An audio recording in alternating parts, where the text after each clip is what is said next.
Você já assistiu Mad Max Estrada da Fúria? Na minha humilde opinião, o melhor filme lançado em 2015. Inclusive, não é à toa que ele ganhou 6 Oscars, tendo 10 indicações no ano. Mesmo ele não tendo ganho o Oscar de melhor filme do ano, ele ganhou o meu coração. Pra quem achou que a saga de Mad Max havia terminado lá na década de 80, George Miller te dá um tapa na cara e fala que tem mais gasolina pra queimar. Literalmente. Eu nunca canso de assistir esse filme e sempre que eu assisto eu percebo algum detalhe novo nele. Por isso, assisti Mad Max Estrada da Fúria de novo e fui anotando cada detalhezinho que percebi nele.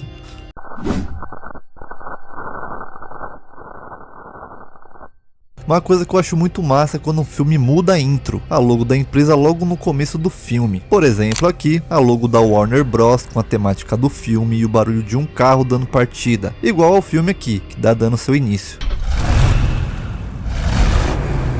O filme no começo aqui basicamente fala que tanto a água quanto o petróleo, que faz a gasolina, estão escassos e se passa em um mundo pós-apocalíptico. E diferente de outros filmes pós-apocalípticos, esse aqui se passa no deserto, o que torna ele único e diferente dos demais. Caso você não saiba, quem criou o universo Mad Max aqui foi o próprio diretor do filme, George Miller, que inclusive tamo junto, né, meu xará. Enfim, ele criou isso daí lá na década de 70. O primeiro filme foi lançado lá em 1979. Quem ficou com o papel de Max foi o Mel Gibson, que inclusive foi assim que ele ganhou uma popularidade no cinema, pelo papel de Mad Max, que inclusive no primeiro filme é exatamente o que o Max aqui, interpretado agora pelo Tom Hardy, fala. No caso, ele fala que ele era um policial, um guerreiro da estrada, o que realmente era lá nos primeiros filmes. E como eu disse, é um mundo pós-apocalíptico, teve um combate termonuclear. No filme você vai notar que tem muita pessoa meio que afetada pela radiação desse combate termonuclear, como por exemplo, esses aí que tá passando na tela, e esse lagarto aqui com 2 cabeças, que logo depois dele aparecer, o Max acaba comendo ele. E dessa cena calma do Max comendo um lagarto, do nada vem uma galera de carro e começa a perseguir ele, fazendo ele capotar o carro e sendo capturado. Uma coisa importante, 90% do filme é feito com efeitos práticos, apenas 10% do filme tem CGI. Então, o carro sair capotando, pegando fogo, explodindo, por exemplo, não é CGI. No filme eles realmente gravaram as cenas todas com efeitos práticos. Só usaram CGI em coisas que realmente tinha que fazer, como por exemplo, retirar o cabo de alguma cena da produção, ou até o braço da Furiosa, que a gente vai ver que ela não tem braço. Dá pra ver que o cara tá fazendo uma tatuagem nas costas do Max, e só pra sua curiosidade, tá escrito o seguinte: dia 12.045, altura de 10 palmos, 180 libras, no caso o peso dele, sem nome, sangue O negativo, doador universal, sem caroços, sem inchaço, 2 olhos bons, nenhum membro quebrado, genitais intactas, várias cicatrizes, se cura rápido, sem suprimento, isolado psicótico e manter amordaçado. Que inclusive, se você perceber, dá pra ver que eles fazem a tatuagem aí de ponta cabeça nas costas dele, de uma forma que se ele tiver de pé normal, a tatuagem obviamente vai ficar de ponta cabeça, mas eles fazem de ponta cabeça justamente por causa que ele fica desse jeito, ele vira uma bolsa de sangue, e ficando desse jeito, quem for ler a tatuagem das costas dele consegue ler as informações ali normalmente. Max tenta fugir aí da galera, acaba se deparando em um precipício e sendo pego novamente. Massa dessa cena é que George Miller diminuiu de propósito os frames da cena pra gente se sentir ali com a ansiedade e como que o Max estava se sentindo no momento da fuga. Outra coisa que eu acho massa é o tanto de coisa relacionada a carros no filme, que eu vou pontuando ao longo do vídeo, mas por exemplo aqui, quando o Max acha que vai conseguir fugir, tem 2 portas de van ao invés de ser 2 portas convencionais. Então nos é apresentado a Furiosa. Na nuca dela tem essa marca aí, a mesma que iriam fazer no Max, mas ele acabou fugindo dela, mas acabou sendo pego depois de novo. Enfim, esse símbolo aí, por exemplo, aí é como se fosse um símbolo de religião para eles. Igual eu falei, o mundo aí pós-apocalíptico virou uma parada que eles usam muito os carros no deserto, principalmente pegando lataria de alguns carros antigos e montando grandes tanques de guerra, caminhão e tal, mas eu já falo mais sobre isso. Começa a mostrar também o Immortan Joe, que é como se fosse um deus aí pro pessoal. O pessoal realmente acredita que ele é um deus. Ele tem o controle da água e mantém ela sendo escassa pro pessoal justamente para parecer que ele é bonzinho e concede isso para a população, quando na verdade ele faz ter essa escassez escassez pro pessoal pra ele ter controle sobre elas. Acho legal que enquanto estão montando ele aí, dá pra ver que ele é bem velho e fraco, cheio de feridas no corpo. Bem frágil, bem velhinho mesmo. Então colocam meio que uma armadura nele aí, com músculos, e colocam essa parada na boca dele, justamente pra não parecer frágil diante da população, pra parecer que ele é um soldado que vai pra Valhalla. Inclusive esse cinto aqui que ele usa é como se fosse justamente essa cena aqui, que tem esse símbolo com a água caindo pro povo.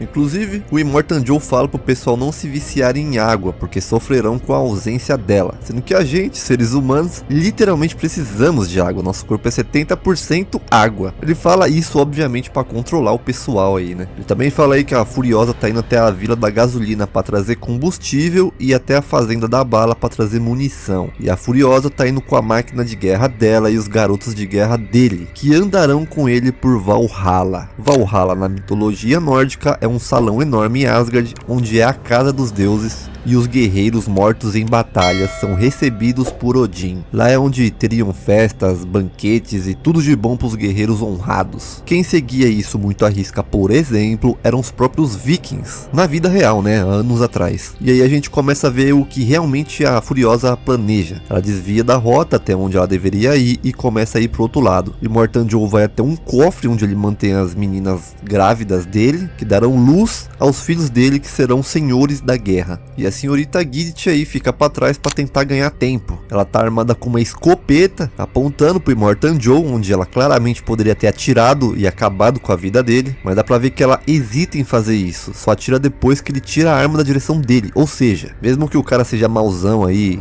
tem essas paradas de aprisionar as meninas e tal, aparentemente por medo, ela acaba não atirando nele. Bom, como o Immortan Joe percebe aí que a Furiosa pegou as meninas dele pra fugir com elas, daqui pra frente o bagulho fica louco, velho. É ação a todo lado, velho. Começa a tocar os tambores de guerra, os garotos de guerra vão se preparando pra tudo irem atrás da Furiosa com as meninas, e dá pra ver que eles pegam uns volantes aí que eles vão usar nos carros deles pra irem ser abençoados onde parece ser um santuário do motor V8. Lembra que eu falei que eles veem os negócios dos carros aí como se fosse uma religião, algo que eles cultuam? Acho que depois da fase apocalíptica que teve lá, né, que a gente tá numa fase pós-apocalíptica, acho que por falta de imagem religiosa, talvez, a galera nova que foi aparecendo teve que se apegar em outras coisas, e como a gente tá no universo do Mad Max aqui, eles se apegaram aí no motor V8. Da hora que o nosso amigo Nux aqui quer ir dirigir o carro dele, e a chance dele se provar pro Immortan Joe, eu acho da hora que quando ele dá uma cabeçada no outro garoto aí, dá um clarão na tela e os tambores de guerra vão ficando cada vez mais fortes.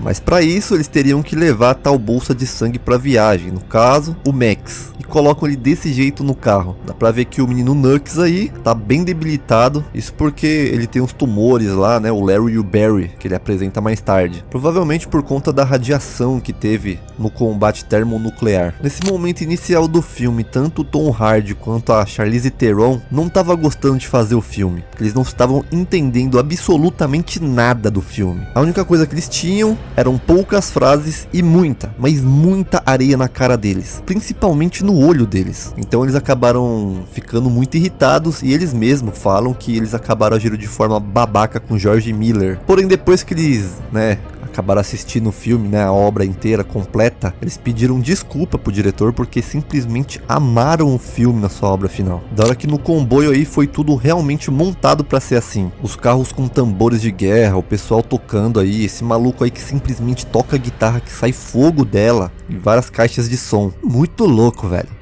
Inclusive o ator que viveu esse personagem é um músico australiano chamado Sean Hape. Se pronuncia assim porque o pai dele é maori. E ele disse que a guitarra pesava uns 60 quilos e realmente soltava fogo movido a gás, da qual ele mesmo controlava com o dispositivo que ele apertava. Ou seja, não era do nada que saía da guitarra. E papo reto, rapaziada, quando assisti esse filme aqui, eu não tinha assistido aos filmes anteriores com o Mel Gibson. Na real, eu não sabia absolutamente nada sobre Mad Max. Mas o que esse filme me impressionou aqui é brincadeira, cara. Olha essa cena do cara tacando fogo pela guitarra em um momento ali que tá com a parte de carro indo atrás pra guerra, sabe? E não são carros comuns. Olha as rodas desse carro aqui, por exemplo. Dá pra ver que um carro é montado em cima do outro, como se fosse um Megazord do Power Rangers. O cara é muito da hora, mano. E dá pra ver que o pessoal é realmente devoto a Immortan Joe, né? Como eles ficam em êxtase por estar dirigindo junto com ele, indo pra guerra com ele. Até que o Nux aí chama o Immortan Joe, e só dele olhar pro Nux ele já fica maluco da cabeça e tá de disposto a se sacrificar por ele. Outra coisa é que tem um monte de mulher com os aparelhos aí que tira leite materno delas. Isso para dar leite para as crianças e elas não terem afeto direto com a mãe deles, por exemplo. Esse cara aqui, mesmo depois de velho, ele toma o leite e aparentemente ele ama tomar e é simplesmente 100% leal a Immortan Joe, tanto é que ele é filho do Immortan Joe, né? E se por acaso as crianças aí crescessem bebendo leite materno direto da mãe deles, eles teriam uma ligação afetuosa ali com a mãe deles. E talvez isso, mais tarde, faria eles se voltarem contra o Immortan Joe. Ou seja, até o afeto com a mãe deles é retirado dos moleques. Literalmente uma lavagem cerebral desde pequeno. Tudo isso para eles tratarem Immortan Joe como se fosse realmente um deus. Como eu disse, das coisas serem realmente improvisadas aí, por exemplo, o pedal aqui do caminhão da Furiosa é literalmente um medidor de tamanho de pé. E as cenas de ação, como eu disse, são muito bem feitas e fica muito melhor com você sabendo que tudo isso foi feito com efeitos práticos, ou seja, realmente fizeram essas cenas, não é CGI. Claro também que a primeira vez que o Max e a Furiosa se olham, dá pra ver que na porta do caminhão dela tem um braço desenhado. No caso, o mesmo braço que a Furiosa não tem. Aqui, antes dos garotos de guerra tentarem pegar a Furiosa, eles tentam livrar ela desses caras aí com os carros cheios de espinho. Até porque o Immortan Joe quer as meninas dele vivas. Até porque elas estão grávidas dos filhos dele, que serão senhores da guerra. Agora olha a mira da arma desse rapaz aqui. Simplesmente o símbolo da Mercedes. Pois é, agora você não consegue mais desver. O plano inicial aqui da Furiosa é entrar nessa tempestade de areia, justamente para despistar a geral aí. E a cena deles dentro desse cenário aqui é uma senhora obra de arte. Cada frame pode ser um wallpaper no seu PC em 4K. Simplesmente lindo, cara. A trilha sonora também ajuda muito aqui. Ah, mas que dia! Que lindo dia! A ideia do Nux é ele encher o carro dele de gasolina, ele vai se explodir na frente da Furiosa, assim ele vai para Valhalla viver com os deuses. Inclusive, você vê que eles, no caso os garotos de guerra, vão se sacrificar quando eles passam esse spray cromado na boca deles gritando testemunhem. Porém, o Max consegue salvar ele mesmo e o Nux, e a Furiosa também, né, com as meninas. O Max acorda no meio de uma cacetada de areia em cima dele e tenta se soltar das correntes. Porém a escopeta dele falha e por sorte ele tá perto justamente da Furiosa com a máquina de guerra dela. E olha isso, velho, o barulho dela batendo no carro para tirar a areia dele sincroniza com um tambor da trilha sonora, cara, é genial.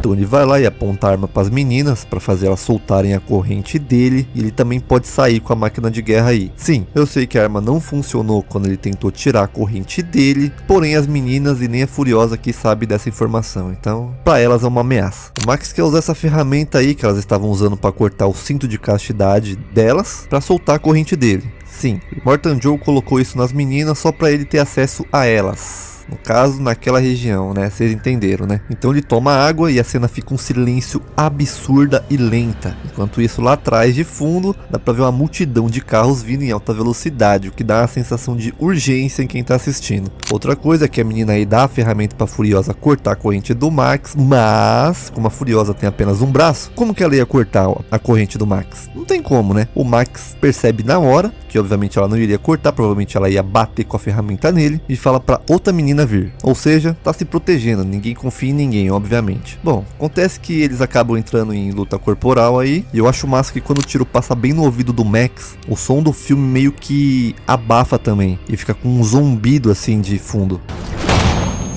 Como se nós, o público, tivesse tomado um tiraço perto do ouvido também. Bom, isso só acontece quando é perto do ouvido do Max, porque segundos depois disso, o Max dá uns tiros do lado da cabeça da Furiosa e o som não fica com esse zumbido diferente. Outra coisa é que durante a filmagem aí o Tom Hardy acabou quebrando o nariz dele, com a Charlize Theron dando uma cotovelada no nariz dele. Isso porque ela usava aquela parada verde no braço dela para ser retirada digitalmente, e em um momento ela acaba acertando o nariz dele sem querer nas filmagens. Só que a pancada foi tão forte que acabou quebrando o nariz dele. Talvez esse seja um dos motivos que ele deve ter ficado puto com o George Miller. O Max consegue se soltar, pega a máquina de guerra aí, mas atira no chão pra uma das meninas não subir na máquina de guerra e acaba acertando de raspão sem querer essa aqui, ó. Lembrem-se disso que eu vou falar disso mais tarde. E como a Furiosa tem os segredos de fazer a máquina aí funcionar, então ela acaba parando de funcionar no caminho. E o Max deixa aí as meninas subirem na máquina de guerra. O Nux não fica pra trás, já que ele pega a rabeira no caminhão e a Furiosa não percebe, até porque, primeiro que ela tá concentrada no Max, e também na hora da fuga,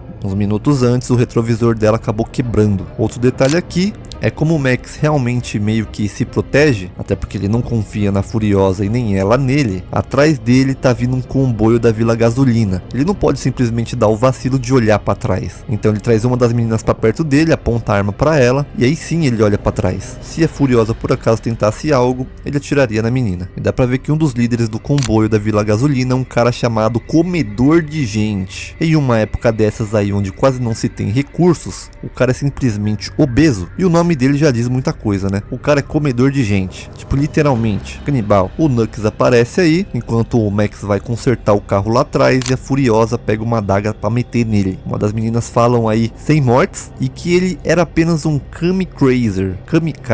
Ele se sacrifica pelo chefe dele, entenderam? Caso você não saiba, kamikaze na Segunda Guerra Mundial tinha os pilotos japoneses que pilotavam seus aviões com explosivos e se tacavam com o avião e tudo nos inimigos, fazendo um estrago tremendo, se sacrificando pelo país dele. Na verdade pelo imperador, né? Mas eu não vou entrar nesse mérito. Knuckles acaba sendo quicado da sala, mas como ele tem um pedaço da roupa das meninas, ele vai conseguir um espaço e uma moral com o Immortan Joe. Aqui a Furiosa fez um acordo com o pessoal de moto aí chamado Rock Riders. No caso ela deixaria uma porrada de gasolina para eles, e eles explodiriam essas pedras aqui para bloquear a passagem dos comboios de guerra. Porém, nem tudo sai como combinado e começa mais uma perseguição. Da hora que aparece também o chefe da Fazenda da Bala, e dá pra ver que o carro dele é literalmente um tanque, mas tem uma carcaça de um carro em cima. Também olha como ele usa esse monte de bala na cabeça, como se fosse aquelas manta para colocar o capacete de piloto de avião que usava antigamente. Ou também para ser como se fosse o cabelo dele, né? Um monte de bala de fuzil. E como eu disse, os motoqueiros aí começam a perseguir eles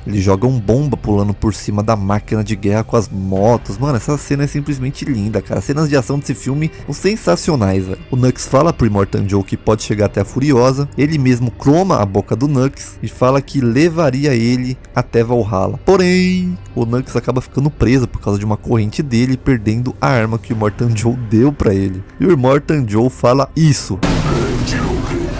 que inclusive fica muito melhor em inglês. Lembra que eu falei pra vocês ficarem com o ferido da perna da menina na cabeça? Então, por causa do ferimento, ela acaba sangrando, o sangue escorre pro pé, o pé fica molhado de sangue, ela acaba escorregando e caindo do caminhão e morrendo.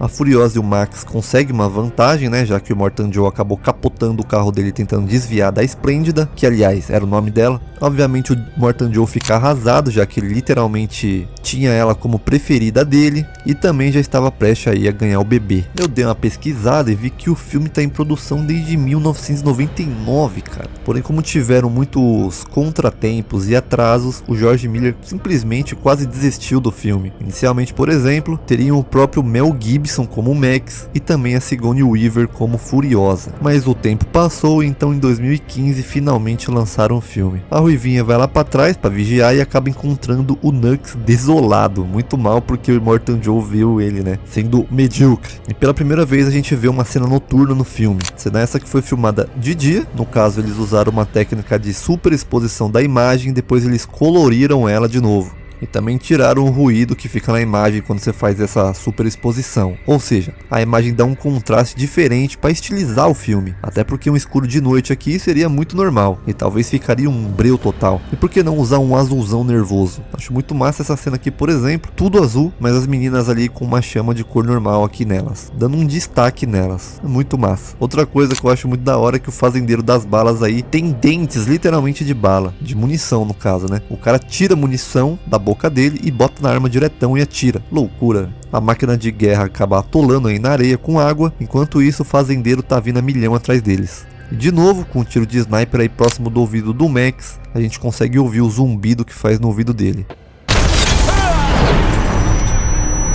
Não sei como que não estourou o tímpano dele ainda. Furiosa tenta empurrar um caminhão pesadíssimo e o Max tentando segurar uma árvore que tá tombando. Eu acho que subiu um pouco na cabeça deles, né? Acho legal também falar que o Max tem apenas 52 falas no filme inteiro. Como eles perderam o volante e estavam com pouca munição, o Max resolve isso indo até o fazendeiro, tirando a vida dele, pegando o volante e as munições dele. cara é brabo. Eles chegam aí no lugar das mães, que inclusive ela descobre que não tem mais o lugar verde, e ela fala que fazem 7.000 dias, o que daria 19 anos longe delas. E fala também que a mãe dela morreu nos 3 primeiros dias. Acho massa que o filme mostra também um pouco do lado durão das mulheres. Não tem um homem no meio delas. E elas são guerreiras poderosas, fortes. A Furiosa mesmo ajudando as meninas aí a fugirem, ao invés de ficar na vida que elas estavam. Até a velha lá que aponta a arma pro John no começo do filme. Muito da hora. Inclusive, tirando o Max e o Knuckles aqui, né? Todos os caras do filme são malvadões. Já as mulheres são todas do bem. Elas só querem a liberdade delas, né, cara? Estão tentando sobreviver por elas mesmas. E como eu disse, o Vale Verde não existe mais. Foi exatamente o lugar onde eles conseguiram desatolar a máquina de guerra. Lá onde tinha a árvore e uma par de corvo. E o quão poético é essa cena também, né, cara? A trilha sonora melancólica de fundo, o mundo da Furiosa simplesmente desabando, ela soltando tudo que tava ali preso nela e ficando desolada literalmente aí no meio do deserto. Até porque o objetivo final da vida dela era chegar até o Vale Verde aí, e acaba descobrindo que não existe mais. Outra coisa que eu não comentei ainda, mas se você reparar bem no filme, a maioria das cenas, pelo menos alguma coisa fica centralizada na tela. O diretor faz isso de propósito, para chamar a atenção maior pro objeto ou personagem que ele quer mostrar na cena. E também quando fosse fazer alguma transição, a tela não ficasse tremido. A partir daqui, Max tem a ideia de voltar para a cidadela, pegar a cidade para eles, na verdade deixar para elas, né? Isso porque lá tem água e tem terra fértil também para elas plantarem as plantinhas delas e tal. Legal que o cara usa o carro do Max para chegar atrás deles, tanto é que ele fica puto e fala exatamente isso. Esse carro é meu! Uma das mulheres aí acaba sendo atropelada pelo gordão aí. A atriz que fez a personagem aí foi a Megan Gale. Inicialmente ela não iria morrer no filme, ela iria ficar viva. Mas como ela realmente ficou grávida na produção do filme, na vida real, George Miller acabou dando um fim pra personagem dela. Outra coisa massa aí é que os caras que ficam em cima da vara aí tem um contrapeso aí com motores de outros carros. Outra coisa da hora é que quando o Max pula aí pro caminhão do gordão, ele atrasa o lado de um dos motoristas aí, e quando ele vai voltar pra máquina de guerra, ele coloca justamente o pé do cara, que é pesado, no acelerador, para ele voltar e ajudar a Furiosa, já que o gordão morreu aí, né? Com o pé do gordão no acelerador, o caminhão continuaria acelerando e ele poderia pular pro outro caminhão. Depois de muita ação, perseguição e música rolando, a Furiosa finalmente consegue tirar a vida do Immortan Joe. Interessante ela falar para ele se lembrar dela, já que para ele iria para Valhalla e assim ele se lembraria sempre de quem tirou a vida dele foi a própria Furiosa. Outra coisa é que o Knuckles, como vocês viram aí, ele meio que virou a casaca, né? Ele foi pro lado bom da força. E bom, no começo do filme, dava pra ver ele mais branco, mais pálido e tal. Conforme o filme vai passando, ele vai mudando de cor, né? A cor da pele dele. Vai ficando mais uma cor normal. Isso foi pra simbolizar ele meio que retomando a humanidade dele. Um detalhe quase imperceptível, mas tá no filme. No final de contas, ele acaba se sacrificando, falando justamente isso. E agora foi por uma boa causa. Simplesmente cinema, cara. Essa cena é muito boa. Outra coisa é que essa cena aí foi feita de primeira. O George Miller não usou CGI porque achou que estragaria a queda do caminhão. Então ele queria fazer com efeitos práticos, realmente tombando o caminhão. Ele achou que levaria umas 50 tomadas, mas o dublê fez de primeira. O dublê conseguiu pular do caminhão antes, né, dele capotar, mas ficou um boneco dentro do caminhão, como se fosse o Knuckles, né? Boneco esse que foi completamente esmagado pelo caminhão, que fez o George Miller ficar em choque, achando que era realmente o dublê que tivesse sido esmagado dentro dele. Graças a Deus era só o boneco mesmo. E como o Max é um doador de sangue universal, e a Furiosa aí tá precisando de sangue, porque ela tá nos últimos dela ali, né? Então ele começa a doar sangue pra ela. E também fala o nome dele, que ela perguntou lá na metade do filme. Quando eles chegam finalmente na cidadela, eles chegam aí com o carro que tava o Immortan Joe, com o corpo do Immortan Joe, e dá pra ver aqui na frente do carro que tem a logo de várias marcas e montadoras de carro. Por exemplo, tem a Ford, também tem a Toyota, e bom, tem mais uma para aí que se vocês pausarem aí dá pra você ver várias marcas de carro. Esse filho do Immortan Joe aqui seria jogado aí de cima para baixo. O George Miller até gravou essa cena, mas no final ele desistiu de fazer isso e deixou ele vivo. Final das contas, eles liberam a água pra geral aí, depois de todos verem e despedaçarem o corpo de Immortan Joe. E assim eles veem também, né, que o Immortan Joe realmente não era um deus e nem indestrutível como todo mundo pensava. Furiosa sobe e vê o Max sumindo no meio do povo aí, da multidão. Inicialmente seria o contrário aqui, né, com o Max subindo junto com a galera aí, mas o próprio Tom Hardy falou que o Max não ficaria preso em um lugar, então ele voltaria para a estrada de sobrevivência dele, sozinho. E no final do filme tem essa frase: para onde devemos ir, nós que vagamos por essa terra devastada em busca de nossa melhor versão.